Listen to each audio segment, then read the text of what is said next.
प्रभु यीशु मसीह के नाम में आपको अनुग्रह, शांति और आशीष मिले। पश्चिमी देश में दिसंबर 24 का दिन था, 24 दिसंबर का, और अगले दिन क्रिसमस का दिन था।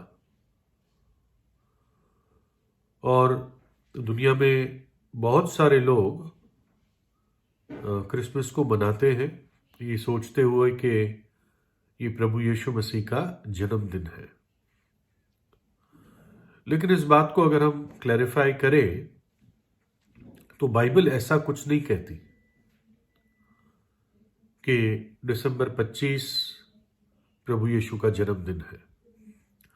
ज़्यादातर जो बाइबल स्कॉलर्स है वो इस बात को मानते हैं कि प्रभु यीशु का जन्म सर्दियों में नहीं परंतु गर्मियों के समय हुआ था।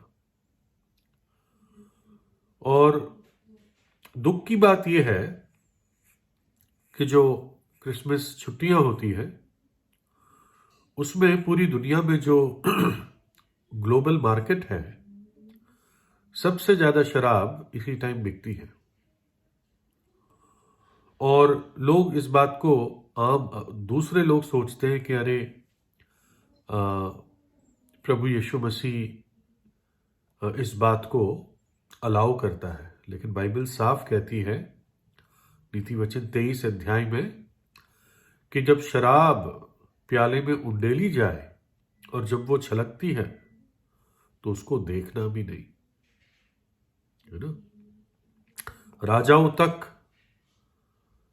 प्रभु नीति वचन में उनको सलाह देता है कि तू ऐसे नशे में मत आ कि न्याय को खराब ना कर दे। तो इसलिए बाइबल का जहां तक स्टैंड है, दिसंबर 25 कहीं भी प्रभु यीशु के जन्मदिन का कोई सबूत नहीं है। लेकिन ये बात सच है कि प्रभु यीशु मसीह इस धरती पर जन्मे थे और बेथलेहम नामक एक नगर में उनका जन्म हुआ और उन्होंने 33.5 साल इस धरती पर बिताए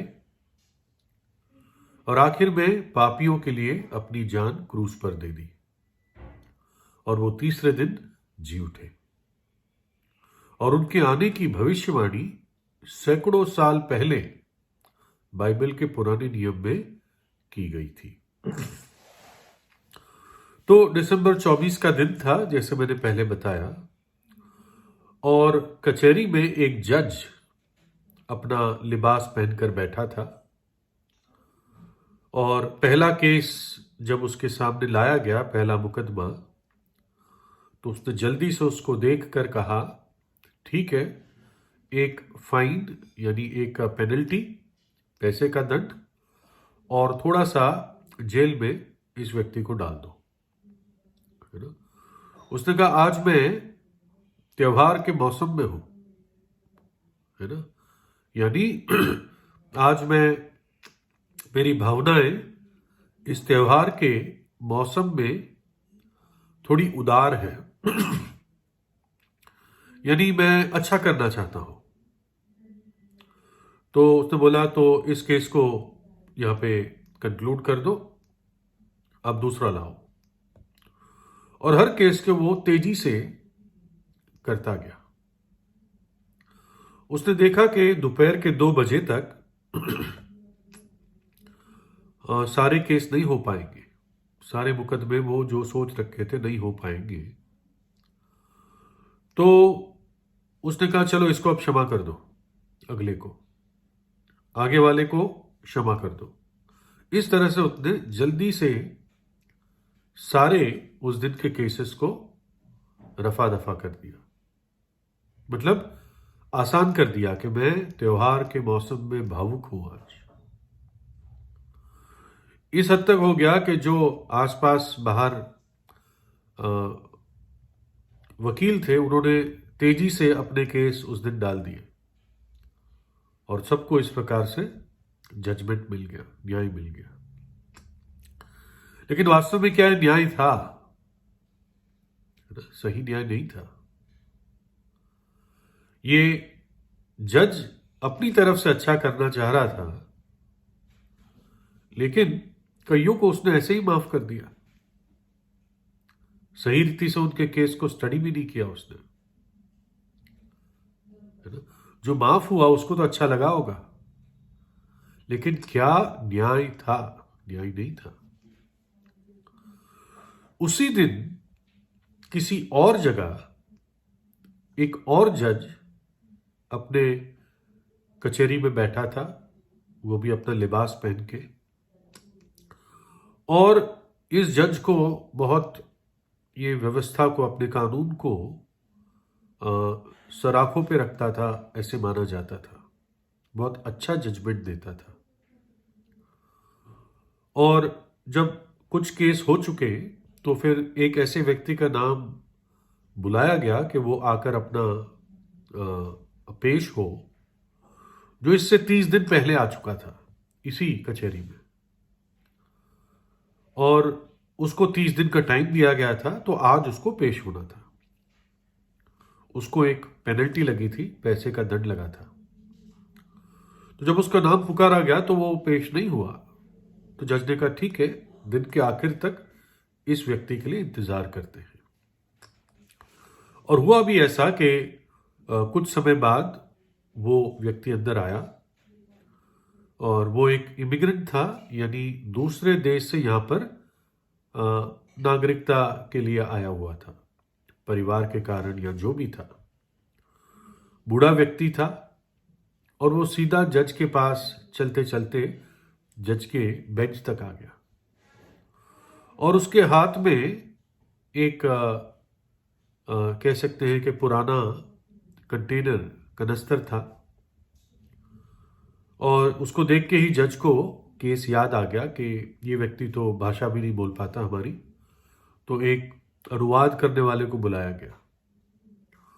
और जब अनुवाद करने वाला आया, उसने बताया कि ये जो व्यक्ति है, ये कह रहे हैं कि माफ़ी मांग रहे कि वो देर हो गई उनको, और इसलिए क्षमा मांग रहे। और फिर उस व्यक्ति ने कहा, अनुवाद होता रहा, कि जज साहब, आपने मुझे 30 दिन दिए थे पिछली बार उस पेनल्टी को भरने के लिए, और मैंने पूरी कोशिश की है, जो मैं इकट्ठा कर सकता था मैं यहाँ इसमें इकट्ठा करके लाया हूँ। मैं पूरी रात चला हूँ, और मैं माफ़ी चाहता हूँ कि मैं लेट पहुँचा हूँ। और हिलते हुए हाथों से उसने वो पूरा डब्बा जज के सामने रख दिया। और जज ने वहाँ के जो भी प्यून था उसको कहा, जल्दी से इसको गिनो। उसने कहा कि जज साहब, मेरे जो भी दोस्त थे, मित्र थे, जानने वाले थे, उन सब से मैंने कुछ कुछ सहायता लेके इसको इकट्ठा किया है, लेकिन मुझे मालूम है ये काफ़ी नहीं है।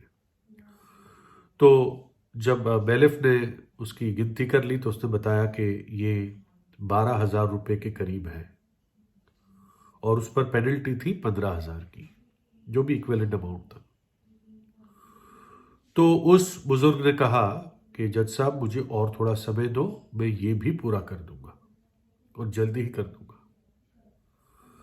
तो उसकी बात सुनकर जज की आंखों में आंसू आ गए, और जो और लोग बैठे थे कचहरी में, कोर्ट रूम में, जज ने जोर से कहा, ऊंची आवाज से कहा कि मैंने ऐसा कभी नहीं देखा जब से मैं इस बेंच पे बैठा हूं।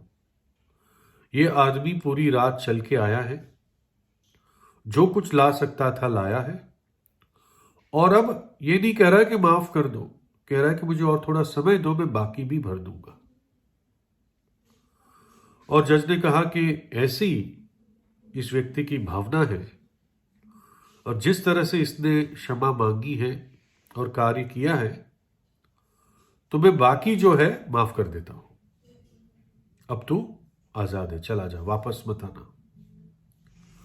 ये सुन के अच्छा सा लगता है ना। लेकिन यहां पर भी क्या न्याय पूरा हुआ? है ना, न्याय था कि वो 3,000 भी भरा जाए, चाहे कोई भी भरता, तब न्याय पूरा होता, है ना। लेकिन ये भी अच्छा लगता है, लोगों को सुनने में अच्छा लगा, उस बुजुर्ग को बहुत तसल्ली महसूस हुई, लेकिन न्याय फिर भी पूरा नहीं हुआ। जो पेनल्टी थी, जो दंड था, उसको जज ने नजरअंदाज कर दिया क्योंकि वो भावुक हो गया, है ना। अब हम परमेश्वर के न्याय के ऊपर मनन करते हैं कि जब वो एक पापी को बख्श देता है, जाने को कहता है, क्षमा करता है, तो उसके एक भी पाप को नजरअंदाज नहीं करता, एक भी नहीं। जब प्रभु यीशु मसीह ने कलवरी के क्रूस पर 3 अंधकार के घंटों में दुख उठाया हमारे लिए, तो उसने हमारे एक भी पाप को नजरअंदाज नहीं किया। हर एक पाप के लिए प्रायश्चित किया, हमारे लिए क्षमा मांगी। कितनी अद्भुत बात है कि आप दंड से पूरे आजाद हो जाए, पाप का बोझ चला जाए, परमेश्वर के साथ मेल हो, शांति हो, और आपको मालूम हो कि मैं अब स्वर्ग जा रहा हूं, है ना। ये चीज प्रभु यीशु मसीह देने के लिए आया। सो जब हम विश्वास से धर्मी ठहरे तो अपने प्रभु यीशु मसीह के द्वारा परमेश्वर के साथ हमारा मेल होता है। परंतु परमेश्वर हम पर अपने प्रेम की भलाई इस रीति से प्रकट करता है कि जब हम पापी ही थे तभी मसीह हमारे लिए मरा। सो जबकि हम अब उसके लहू के कारण धर्मी ठहरे, तो उसके द्वारा क्रोध से क्यों न बचेंगे, है ना। निचोड़ में परमेश्वर का प्रेम, परमेश्वर की दया हमारे समझ से बाहर है। एक मां के प्रेम से बढ़कर है, बहुत बढ़कर है। लेकिन जब वो प्रेम और दया दिखाता है तो कभी भी अपने न्याय के साथ समझौता नहीं करता।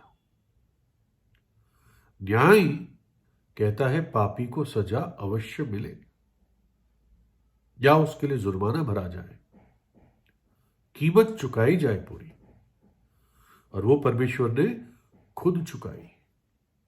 प्रभु यीशु मसीह परमेश्वर मनुष्य के रूप में इस धरती पर आ गया, और जो सजा उस पापी को चुकानी थी, जो दंड उसको सहना था, जो कीमत उसको चुकानी थी, वो प्रभु यीशु मसीह ने अपने दुखों के द्वारा, अपने लहू के द्वारा कलवरी के क्रूस पर चुका दी, और तीसरे दिन जी उठा। और इसलिए आज परमेश्वर जो उसका प्रेम और दया की भावना है, उसमें आकर वो पापी को कहता है मैं तुझे क्षमा करता हूं। अगर पापी उसके पास आता है ना, वो इस क्षमा और अनंत जीवन के तोहफे को लेकर परमेश्वर सदा तैयार खड़ा हुआ है। आपको सिर्फ उसके पास आना है विश्वास से, है ना। आज ही प्रभु यीशु से अपने हृदय की गहराई से आप प्रार्थना कीजिए। प्रभु यीशु आपको आशीष दे।